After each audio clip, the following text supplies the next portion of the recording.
Oh, welcome to My Stories of Chinese Characters podcast series. I'm Uncle Hanzi. And this is Adam. So thank you for taking me on a ride with the slow train in Daliang Mountain. It was an experience like none other. Yeah, it's quite an interesting experience. It's not the big city in China, it's the countryside in China. I came to Daliang Mountain. Pusheng is a small town. Most of the residents here are the people of the Yi ethnic minority. It is also the starting point of the It's really part of the daily lifestyle. I mean, for me, I don't consider a train as I consider the subway, I live in Beijing, so the subway is something I do in my daily life, but taking a train every day back and forth from home, that's something that's very foreign to me. So it was truly a interesting experience. When we're on a train like that, it's sort of like a family experience. You're going to be on the train usually for a very long time. And so you get to know the people there. You get to walk around and meet new people. There was also a 75-year-old man who was on the train for free and is about to sell his chickens.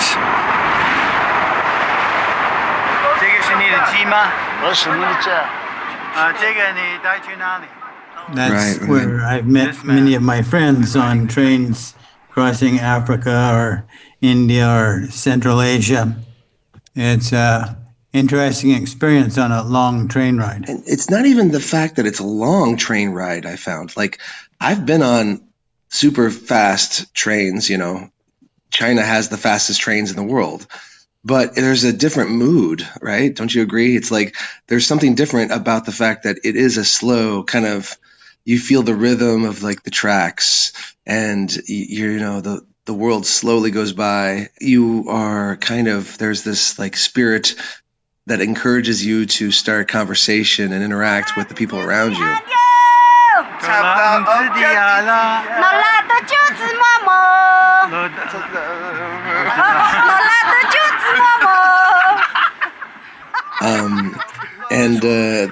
But I mean, I spent, 5 hours on a fast train, and that didn't exist. Everyone's on their iPads, and maybe that has to do with... Go ahead.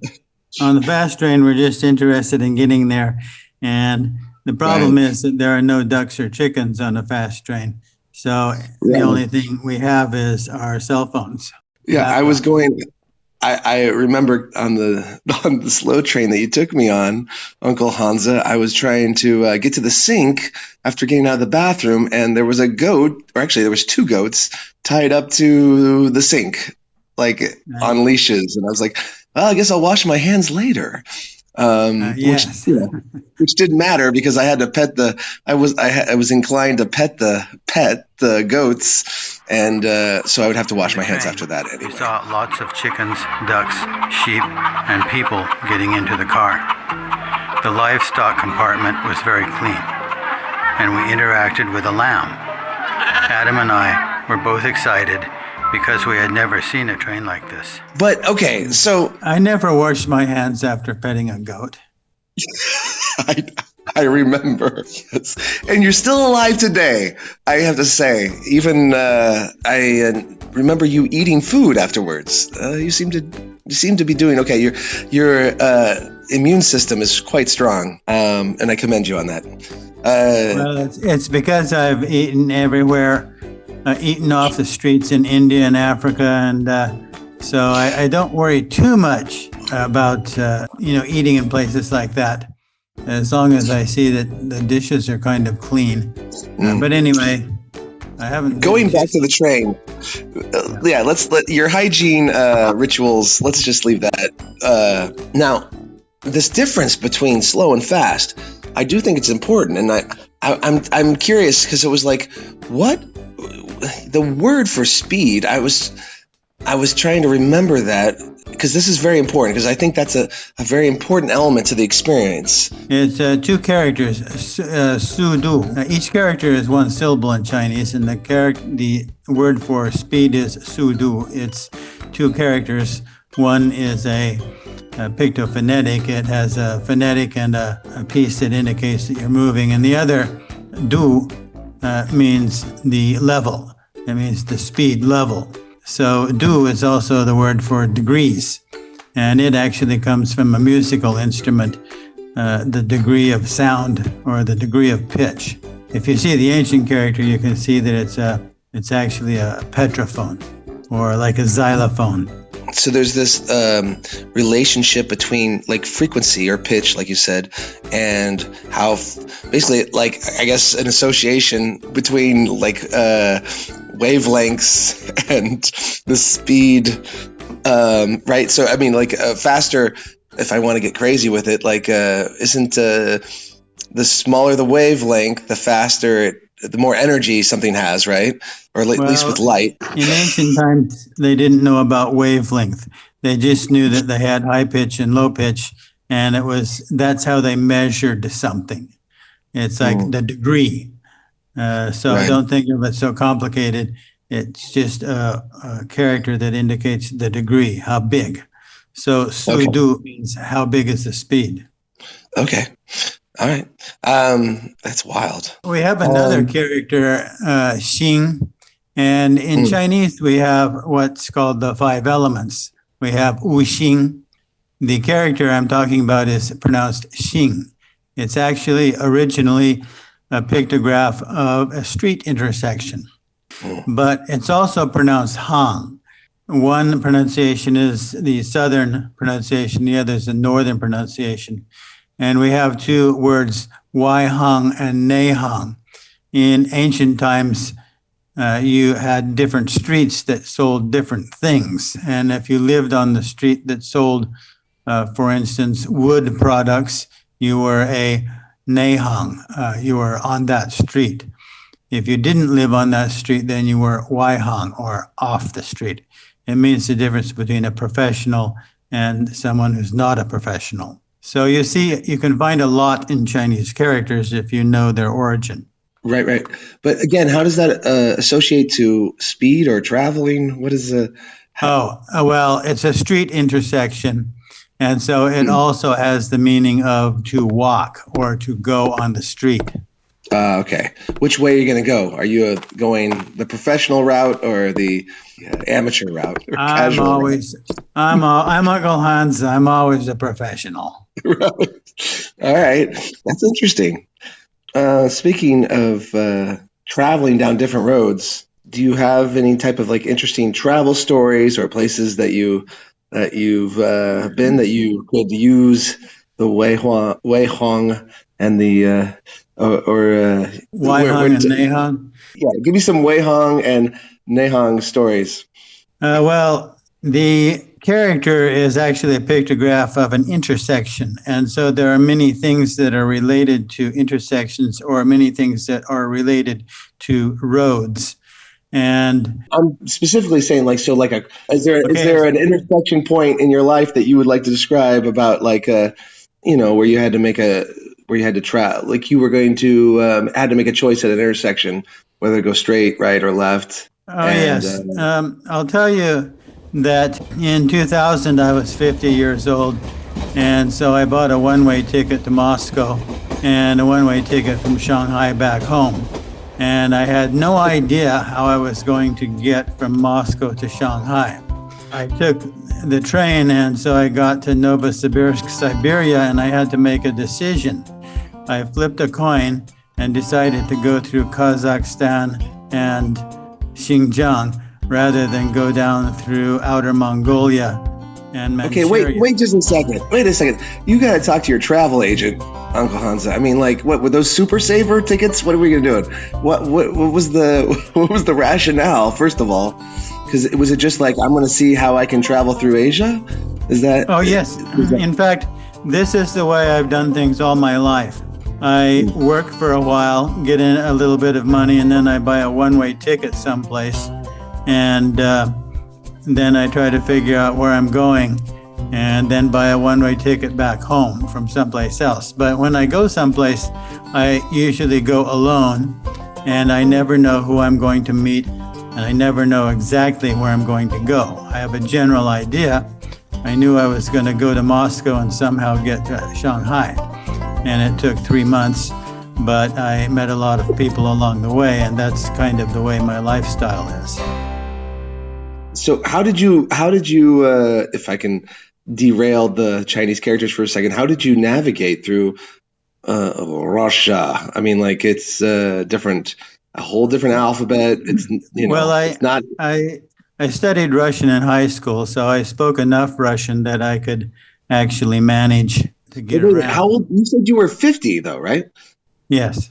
So you remembered your Russian from high school? Give me a break. Well, I've had Russian friends. I've had Russian connections all my life. I was involved with the Russian Jewish immigrants back in the 1970s, and Wow. actually, I had connections with the Russian immigrants ever since the 70s. So I've never been completely away from Russian, although most of my life has been spent with Chinese. Interesting. Great. So do you ever have well, we'll talk about Russia later, but now you made it to Shanghai somehow and you had to choose a path to take. I'm sure that's hours yeah. to be spending on it. Yeah, life life must be interesting. Was there any type of like place because you said it took 3 months, so obviously there were some pit stops. There were some places where you stayed probably for more than a day or two, right? Yes, I stayed in Siberia with some of my friends in Siberia. I knew some friends in Siberia, so I got to Akademgorodok, and I spent a while there with some of my friends. And then by that time, I had kind of met some people from Kazakhstan, so I went there and stayed with some friends there, and then I went to Urumqi and met new friends there and had some experiences on the train. Wait a minute. Is that kind of a zigzag, right? Because this is in Siberia north and Kazakhstan. Isn't that south? South, yes. So you were not looking for a direct route to Shanghai, is what you're saying. Yeah, if I wanted a direct route, I would have taken an airplane. Right. Okay. Well. Wow. Okay. Pretty cool. Did you only travel by train throughout that experience, or were there other? No, I hitchhiked. There in Russian, they have something called auto stop, where you can, talk with people, and maybe they'll take you someplace, and maybe you can give them some money. So it's Right. hitchhiking. And by the time I got to eastern China, I was hopping trains. The first time I came to Nanjing was I hopped a train in Shanghai, and I didn't know where the train was going. By the time the train stopped, I was in Nanjing, so I hopped off the train. And that was 22 years ago. That was my first experience with Nanjing. Now I live in Nanjing. And so that's how I got to Nanjing the first time. That was when you were 50. Yeah. Okay. Yeah. Now I'm 72, and I still do that kind of thing occasionally. Yeah, I see that spirit in you in my brief time that we've been together. I appreciate it. I respect it a lot because it's not something you see. That it's like you're a living example of like inquiry and just Yeah, you see a lot of stuff on the train. In fact, the train coming in from Kazakhstan across the Chinese border back then, there were lots of smugglers. And I have some smuggling stories, in and out of Russia and China. I don't doubt it. Well, is there something that was unique to you that you found since, with all those traveling that you've done? I mean, we're just looking at one point in your life, but I know you've done a lot more than that. But is there something that stands out to you about that experience as a traveler who likes to travel alone? I think that when you are traveling, if you live in a place and you do the same thing every day, it's really, really difficult to be open to really, really new things. But if you're traveling and if you're on a train and if you're alone and you just talk to people, you have no idea what kind of people you're going to run into. And you almost always run into interesting people that you would have never run into otherwise. And of course, on this train with the people, they're not your everyday people like Americans. They dress differently and they have a different language and they eat different stuff. And so they're quite interesting. These days, you can go a lot of people in places, and you can usually find someone who speaks English. It's interesting if you can speak their language, or at least another language they understand.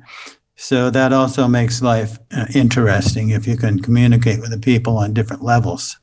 Yeah, that's the problem of convenience I have in Beijing is that it's such a global, it's a global city, that like I can find English everywhere. So it's you know, the thing that's amazing about the traveling alone and not necessarily knowing how you're going to get from point A to point B, it could, you could possibly get lost or like get run in with the wrong crowd or, Adam, I yeah. have never been lost in my life. I may have been confused for a month or two, but I've never been lost.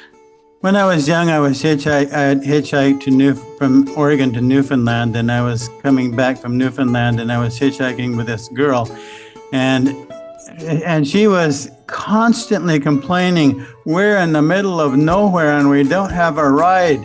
And I says, "No, we're not. We're in Nova Scotia. We're not in nowhere." And so my attitude is I'm always in a new and interesting place. I'm totally open to going to changing my destination in the middle of my trek.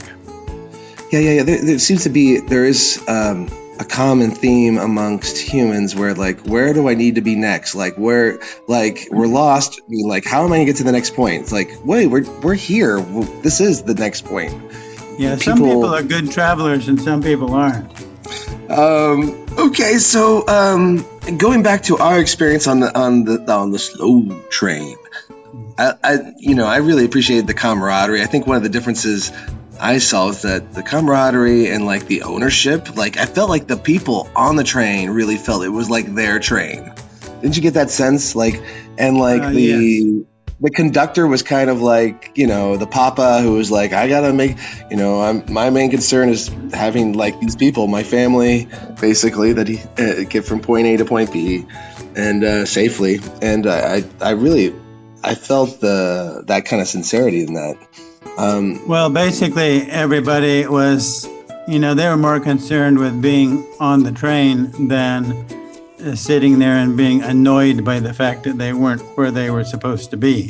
Mm-hmm. So, on the fast train, everybody's sitting there bored. When am I going to get to Beijing so I can be in a traffic jam? Whereas on the slow train, it's everybody, let's teach the kids, how to write their homework, how to do their homework and stuff like that. They're more here and now. One of the problems with modern people everywhere, especially in big cities, is very few people are living in the here and now. Yeah, we're getting into like phone culture now, right? I mean, like, I always find it refreshing when I get on the subway and there's somebody like reading a book. Or just like looking out the window if it's like a above ground like train, or talking to someone, for God's sakes. It's an amazing occurrence to me. I'm like almost confused by it, and I'm at fault that I hate looking at my phone, but I listen to a lot of podcasts and like or music, and so I'm kind of letting that like soundtrack or those words that I hear kind of direct my thoughts, and I'm not really thinking about what I'm doing right there and then. I have a story. I was in a store and there was a bottle of Johnny Walker Black Label and a bottle of Johnny Walker Red Label. I almost never drink whiskey, but I decided since one was twice as much as the other, I'd get two bottles and see if there was an actual difference. And so I put them next to each other and I sipped one and then the other. And yes, there's a really major difference, except for one thing. Usually when I drink whiskey, it's just to get drunk. And if you just like swig it down, you probably won't taste the difference. But if you actually smell the difference and take your time and think about what it tastes like, there's really a huge difference. And so one of the important things in life is to be here now. There was some guy called Baba Ramdas, Richard Alpert. He was back in the LSD days, and he wrote a book called Be Here Now. It was pretty famous back in the hippie days of the 60s. Yeah. I love how you associate transportation with different levels of Johnny Walker. Anyway, so let's move forward. So, okay, in your present day life there in Nanjing, how do you get around? Or do you get like a driver, someone takes you around? Do you do DD? Do you take the bus, train? Do you walk, bicycle? I know you used to ride a motorcycle, for Christ's sake. Tell me you're not still doing that. Yes, I still ride the motorcycle, but now I also have a car.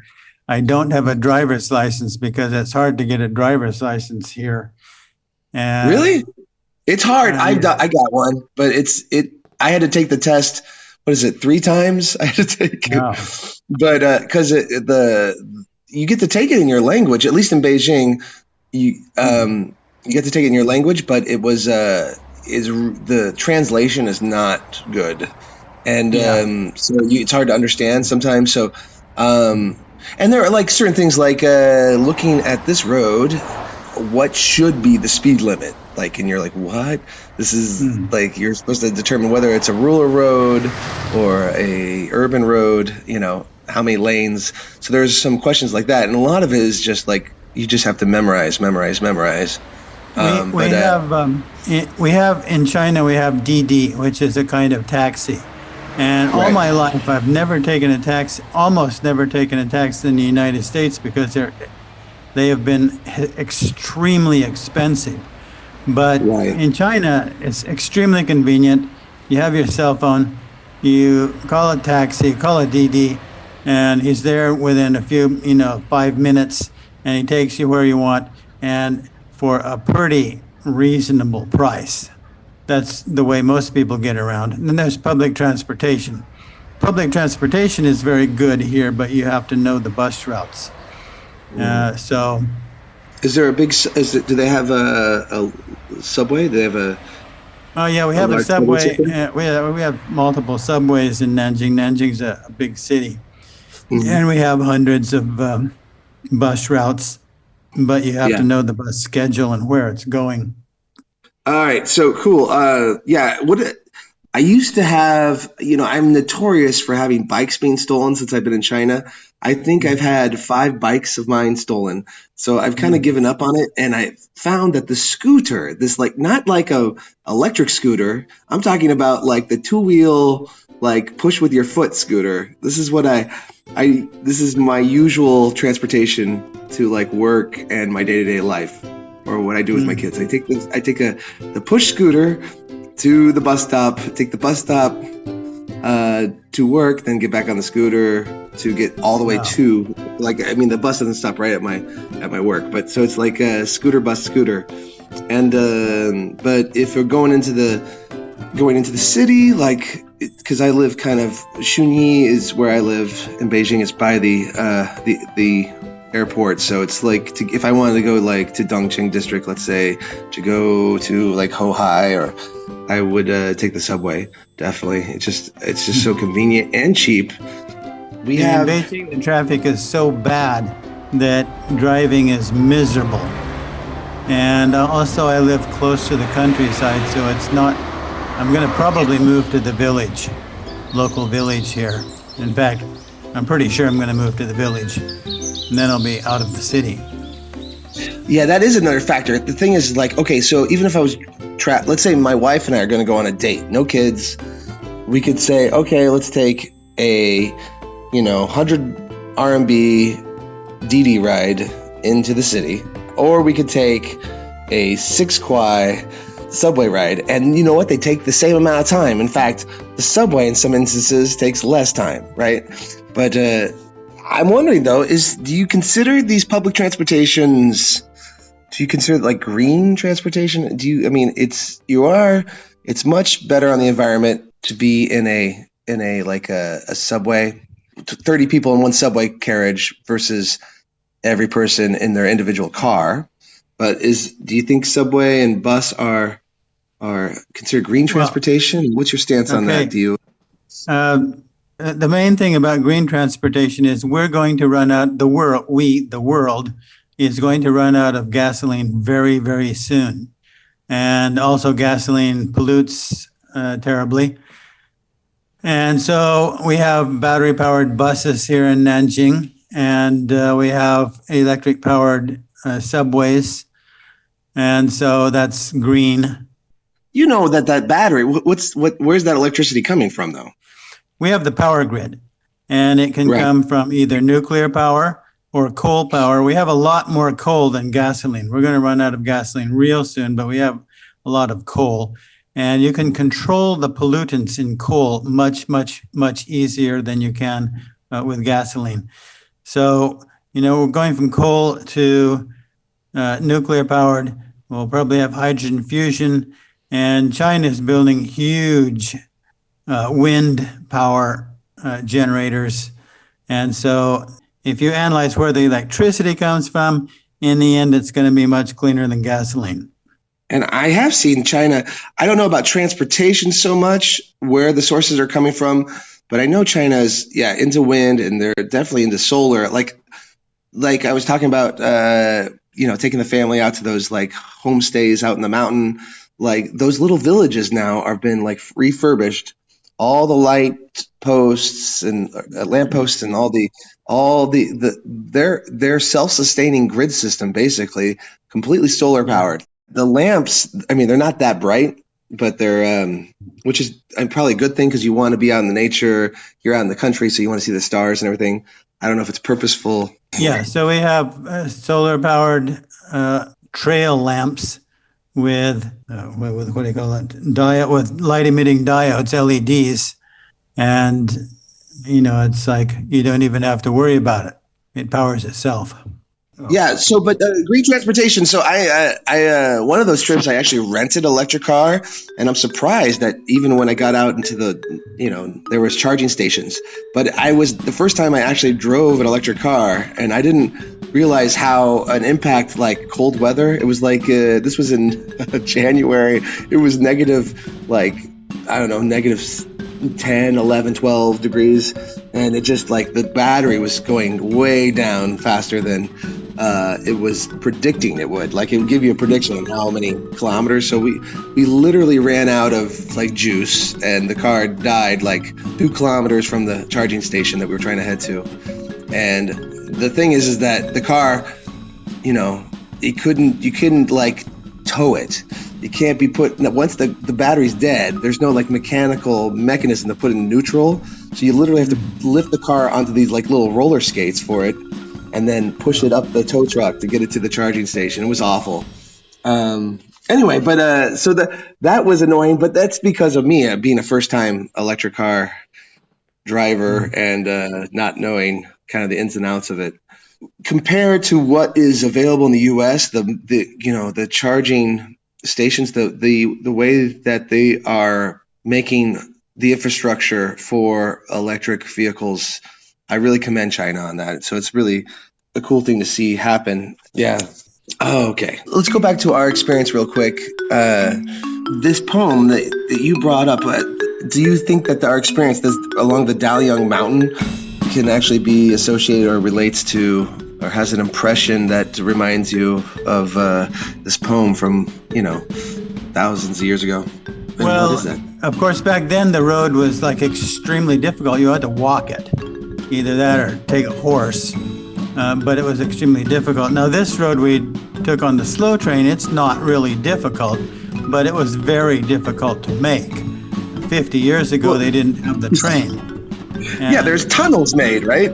I mean, they were going even through mountains. So, you'd have to go over mountains on a horse or by foot before. Yeah, and not to mention the snow and the cold and the freezing and the...